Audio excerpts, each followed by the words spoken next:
All right, Africa, I think it's time to talk about heavy topics that we don't want to talk about sometimes. All right. Yesterday, I've published an article talking about the influence of China in Africa and the impacts that are happening in our continent because of the heavy presence of Chinese people across the continent. Let me just say this before I say anything, that I'm not against Chinese people being in Africa. I'm not against anybody being in Africa. I'm not against America. I'm not against whatever. You know, we're talking about collaboration, we're talking about partnerships, we're talking about all of that. So I'm not against that. You can be whatever you want to be. But I think what I'm trying to address today is over dependence of African continent, to these different powers that I'm talking about. And particularly today, it's China. So I've wrote an article. You can go and read it, mikachavala.com. It says, Africa must wake up, the hidden cost of China's growing influence across the continent. An opinion on China's growing influence in Africa, the future of African industry, and why sustainable development must be led by Africans. So basically, just go through it, but I'll share a few things about it. So what is happening right now when you go across the continent of Africa, you find Chinese everywhere. And what is very scary is that these Chinese people, they are doing everything everywhere. Again, I'm saying it's not their issue. It's not the wrong for them to do everything. But I think something has to be done with African government to make sure that they're protecting their own people. Because today, if you are Russian, you go to China, you're not going to be allowed to do everything. If you open a company in China, you need to have more than 50%, basically 50%, workers in your company. You need to have, and a local person, in a CEO position as well, with you. And the certain kind of work you cannot do at all. Why? Because they're trying to protect as much as they can the sectors of its economy. That's what they're doing, protecting their people. Their people always come first. Even if Chinese person and African, you fight in China, you know who is going to be held accountable first? You'll be you, African. I lived in South Korea for a while. This is a different country, but it's the same thing there as well. Their people always come first. What they need from their people always come first, but not otherwise. The difference is here in Africa. Like, they're being treated as kings, and we also left behind. I'm looking at the projects that are happening in the continent. Most of the time, these projects have been given to Chinese, have been given to foreigners. And you get to question yourself that, are they employed, are they been given this tender because of the quality of the work they produce? Or is there something else? And then I go further thinking about this, because when I go to these sites and these projects that have been given to Chinese, I see African engineers, I see African workers, I see only Africans working there. And I see these Chinese, organizing, standing behind and everything, guiding them. But Africans are doing this.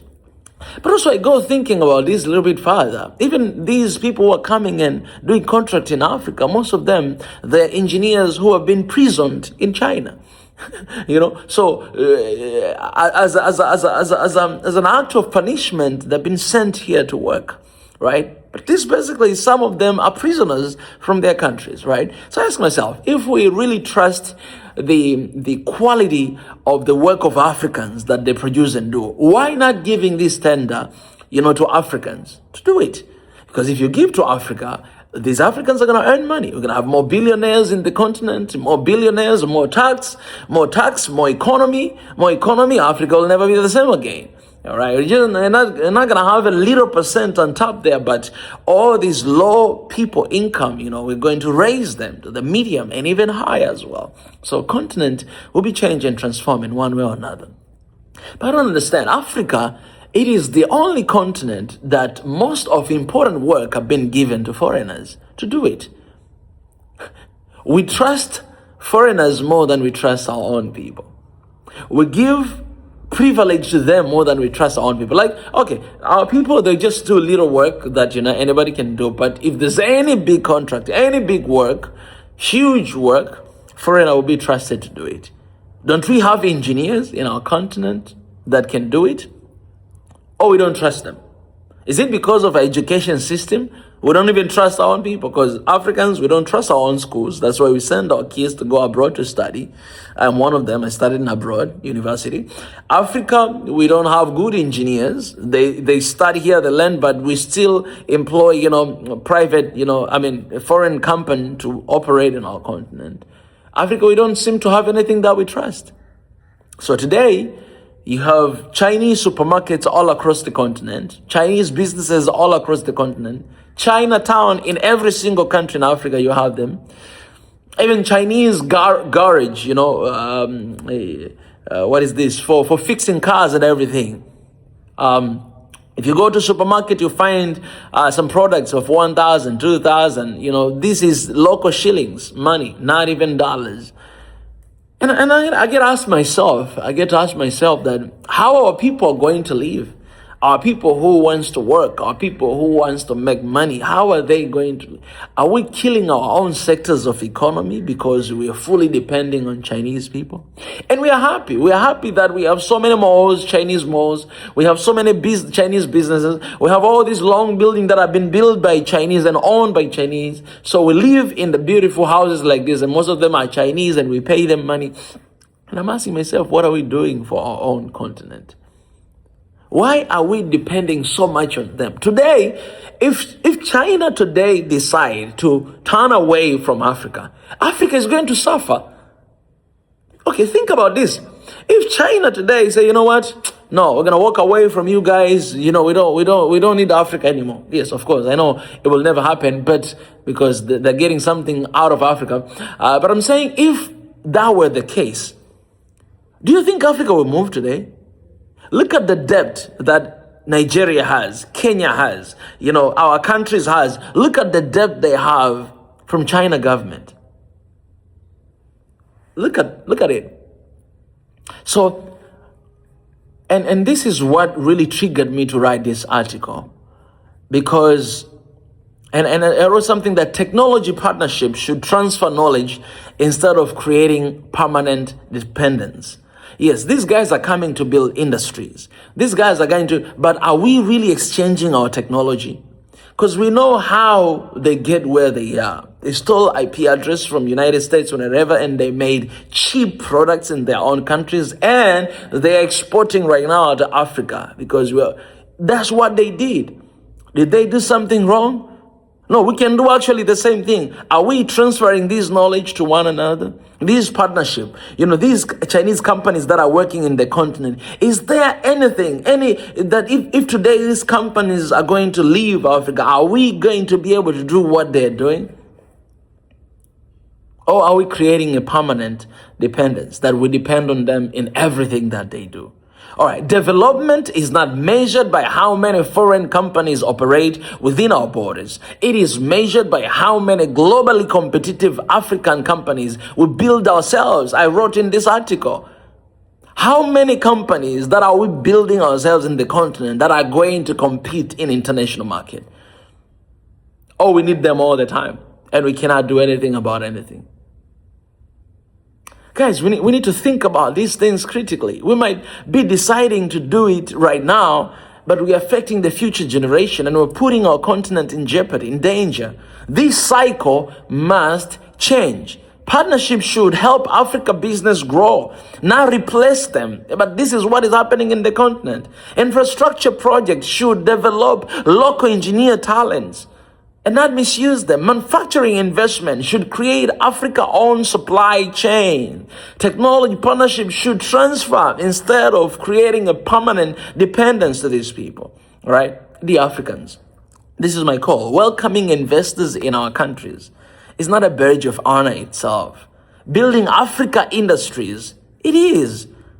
Let us negotiate with confidence. Let us stand in the position whereby we're not creating another environment to be colonized again. Let us protect strategic sectors of economy in the continent. We cannot allow foreigners to be everywhere. What are Africans people going to do? What are we going to do? What is the next generation going to do? I mean, we were colonized not long ago. But today, guys, colonialism in Africa is economic dependence. It is here, guys. It is here. It's happening right now. It is happening right now, guys. This is not something that is going to come tomorrow. No, it's happening right now. Continent is taken financially. It's taken. It's taken already. Okay, China built China by putting Chinese interests first. Africa, we can only build Africa by putting Africa's interests first. But this is the problem. We're not putting our people's interests first. We're putting their interests first, but not our own. We must have courage. We must prioritize what matters a lot to us, and that is our people. Yes, partnerships are welcome, investments are welcome, but we need to be very careful to protect the job of our people. Today, even furnitures are being imported from China. But guess what? These woods have been taken from Africa. Our people are creating furnitures every single day, and they're more quality than theirs. But what kind of mindset do we have, our people of Africa, that we think their products are better than ours? And we know it's less quality, but we kind of feel like it is the prestige to buy their products. Come on, man. Some of them, even them, they're not using it. And they get broken easily. And we go back, we buy again, we give them money, more. But Africa, we must wake up. Africa, we must change our mindset. Africa, we must prioritize our own people. Seeing Chinese all over the continent, guys, it's concerning me. Not because I hate Chinese people. I don't. I love people, man.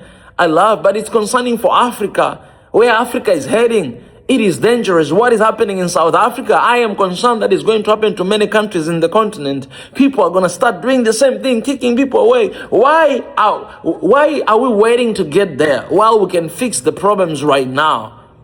And protect strategic sectors for our own people. Protect some of the business for our own people to do. These people, when they come to invest in their countries, when you go, you need to have a high amount of money for investment. Otherwise, you cannot do anything there. You cannot even do business. But why here it seems like they can do anything? No, they need to be allocated in some areas that you know that here, only few people who have muscles can do this.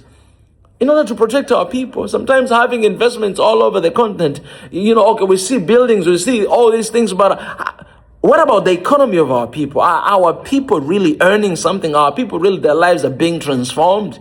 Or they're just transforming the lives of Chinese people? Chinese people are getting money here in the continent. Foreigners are getting money here in the continent. And what are we doing for our own people? What are we doing for our own people? Our people are getting poor and poor and poor every single day, while they're getting rich and rich and rich every single day. Guys, we must protect our people. It is about what Africa. We must protect our people. I'm not saying this so that, you can have this anger, towards Chinese people. No, man, no. Even we Africans, if today we get a chance to go to United States to invest there, we have a lot of our brothers and sisters investing there. We'll do everything we can to invest. So that's not an issue for them to do that. They got to do for their own benefit, right? And we have to protect our own people. But what really hurt me is that when you go out, we are not being valued. And in our own country, we are not being valued. What kind of mindset is this? Africa, I might talk here and say everything until tomorrow and seem like I hate some people and I'm doing all this kind of thing, but I'm simply saying that, look, guys, it is time to value our own people and to put our people first. All right? Not because other people are lesser than us, but because nobody's going to do that for us. Only us who can do that for ourselves. Africa, we must prioritize first. What are we getting out of working on top of our people? We get nothing. We get nothing. So, whatever, this is my message. I hope, you'll take it into consideration. Governments of Africa, African Union. It is time for change, man. and let's not create something that will be blamed later on in the near future. You know, I wanna share some lines here I wrote, you know, in this article. I think it was very powerful lines. Where is that? Yeah, okay. This is what happened in just the beginning of 2025. China, actually, companies signed approximately 30.5 billion US dollar for construction contract across Africa. 30 point something, $0.5 billion across the continent, just half of 2025. You can only imagine how much money is coming here, and you can imagine this money, where does it go? Yes, projects, you see them happening, but I think there's something that our people might be getting from Chinese people. That's why they prefer, you know, them even doing the local small businesses for our own people, for themselves. No, this cycle must change, and we have a duty. We have a duty. If you're a leader, your first responsibility is to work for your people before anything else, and, you know, not to make sure that the lives of Chinese are better in our continent, but to make sure that the life of Africans are better in their own motherland. Think. Guys, grab my book on Amazon, and you can go to Mikachavala. You'll find my book there. A Free Mind Builds a Free Future. Grab it. You're not going to regret.